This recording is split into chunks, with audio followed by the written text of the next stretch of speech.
ഈശോയിലെ ഇത്രയും ബഹുമാനപ്പെട്ട വൈദികരെ, ബഹുമാനപ്പെട്ട സിസ്റ്റേഴ്സ്, സ്നേഹമുള്ള സഹോദരി സഹോദരന്മാരെ,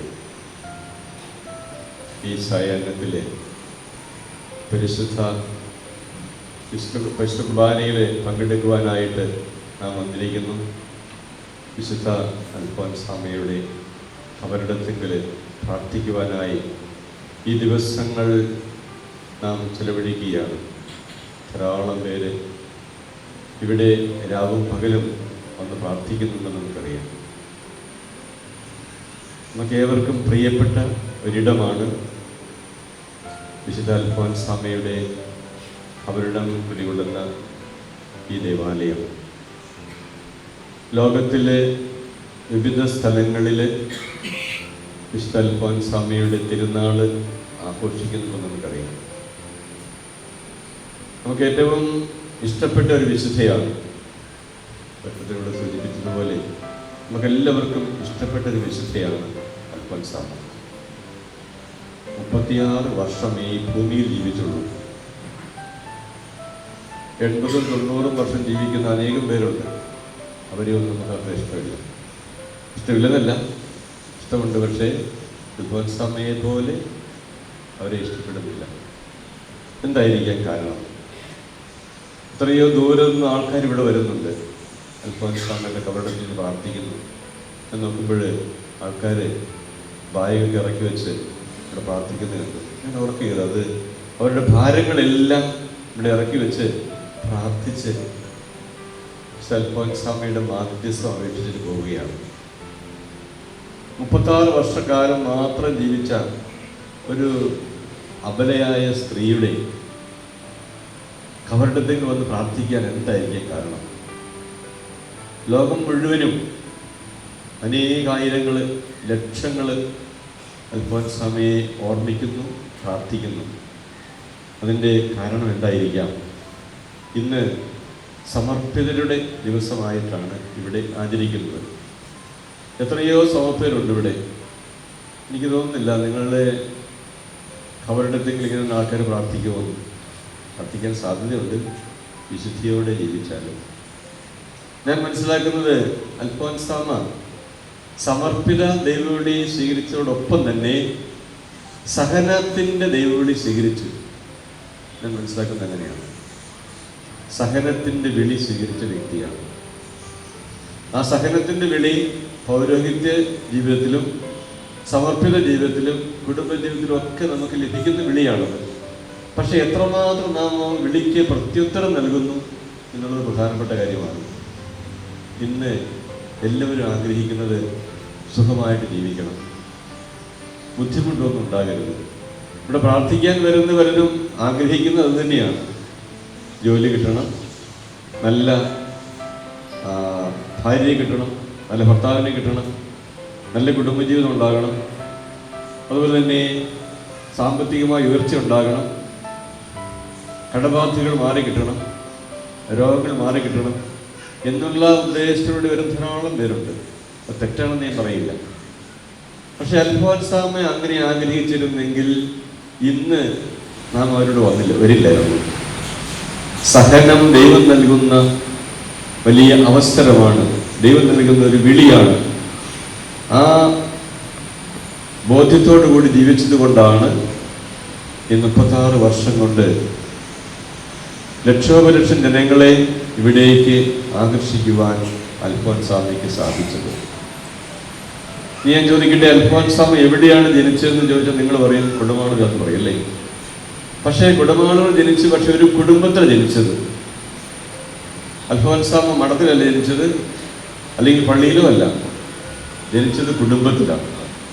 കുടുംബമാണ് വാസ്തവം പറഞ്ഞാൽ എല്ലാത്തിൻ്റെയും വിശ്വാസ പരിശീലനത്തിൻ്റെ ആദ്യ കളരി.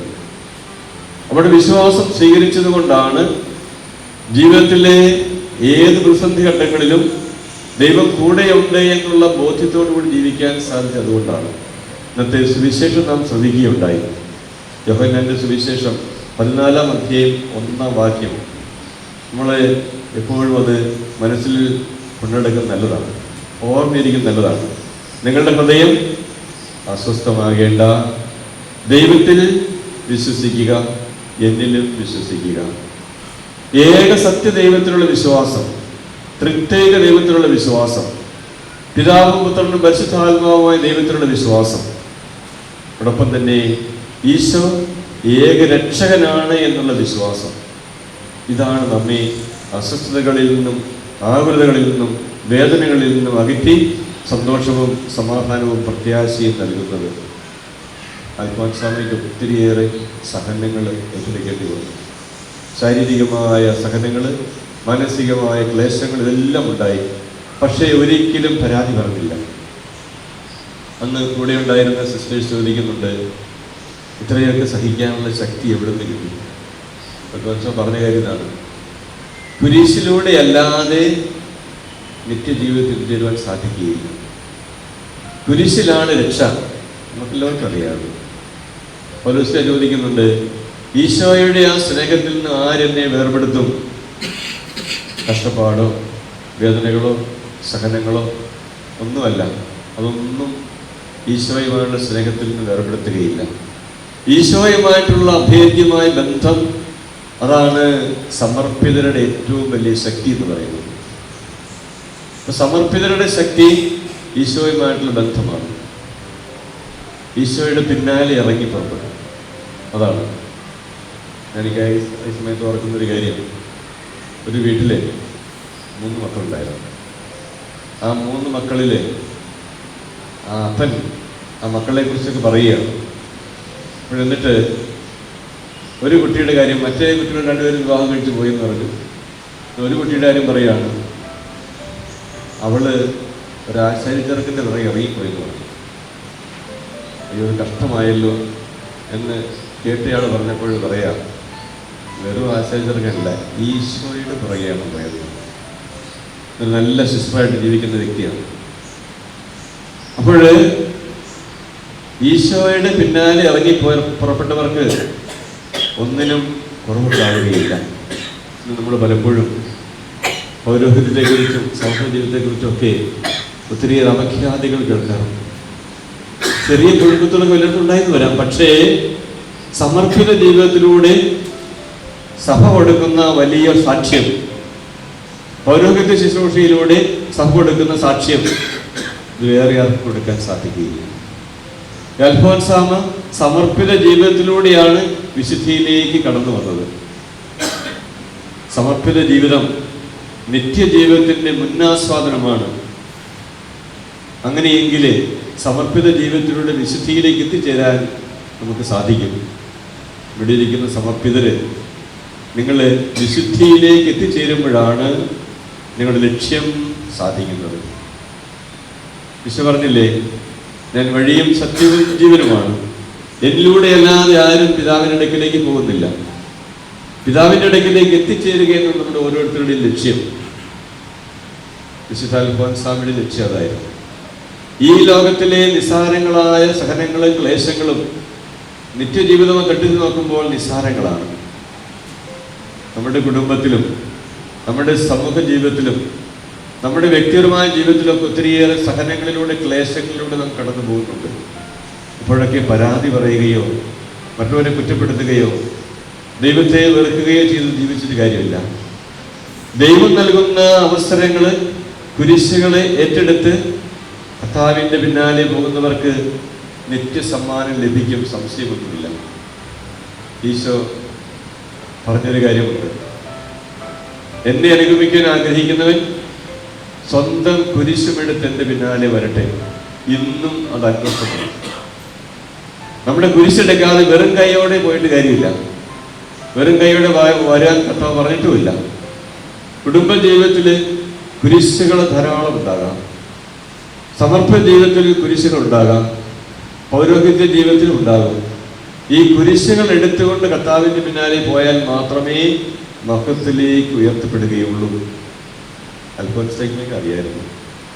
അതുകൊണ്ടാണ് സഹനങ്ങൾ ഉണ്ടായപ്പോൾ, രോഗങ്ങൾ ഉണ്ടായപ്പോൾ, കഷ്ടപ്പാടുകൾ ഉണ്ടായപ്പോൾ നിരാശപ്പെടാതെ ദൈവത്തിൽ പൂർണ്ണമായിട്ടും ആശ്രയിച്ച് മുന്നോട്ട് പോയത്. പത്രോസ്ലീഹ ചോദിക്കുന്ന ചോദ്യമുണ്ട് കർത്താവിനോട്, എല്ലാം ഉപേക്ഷിച്ച് എൻ്റെ പിന്നാലെ വരാൻ പറഞ്ഞപ്പോൾ പത്രോസ്ലീഹ ചോദിക്കുന്നുണ്ട്, ഞങ്ങളെല്ലാം ഉപേക്ഷിച്ചു, നിന്റെ കൂടെ വന്നാൽ എന്ത് കിട്ടും? നമ്മൾ ചോദിക്കുന്ന ഇപ്പോഴും ചോദ്യം ഇതാണ്. ഞാൻ ഇന്ന കാര്യം ചെയ്താൽ എന്ത് കിട്ടും? പള്ളിയിൽ പോയാൽ എന്ത് കിട്ടും? പ്രാർത്ഥന എന്ത് കിട്ടും? ബൈബിൾ വായിച്ചാൽ എന്ത് കിട്ടും? കുട്ടികളും ചോദിക്കുന്നത് ഇത് തന്നെയാണ്.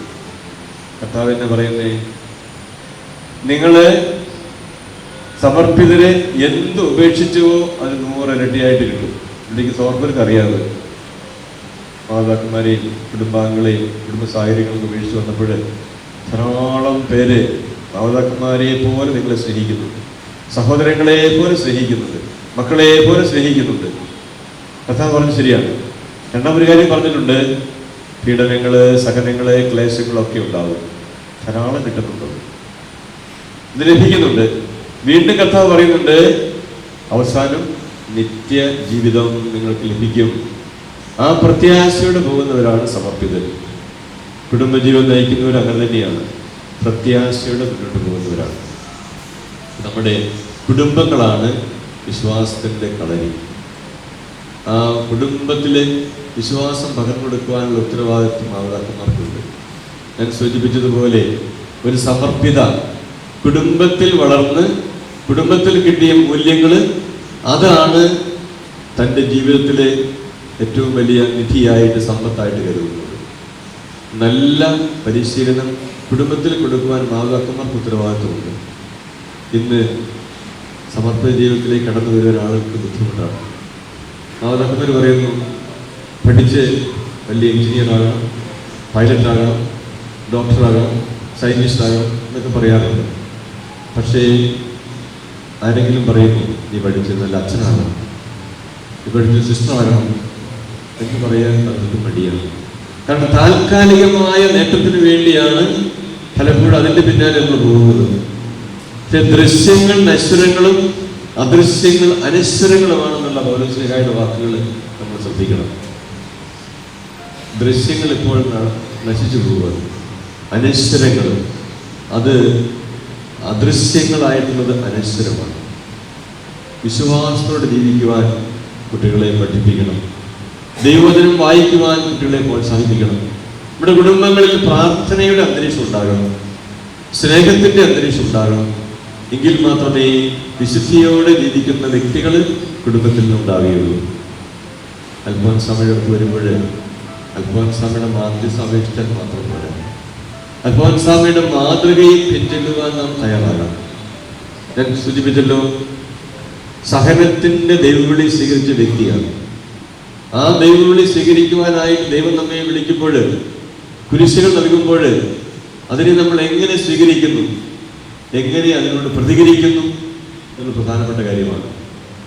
ദൈവഹിതം എന്ന രീതിയിൽ അതിനെ സ്വീകരിക്കുമ്പോൾ അനുഗ്രഹമായി തീരും. പരിശുദ്ധ അമ്മ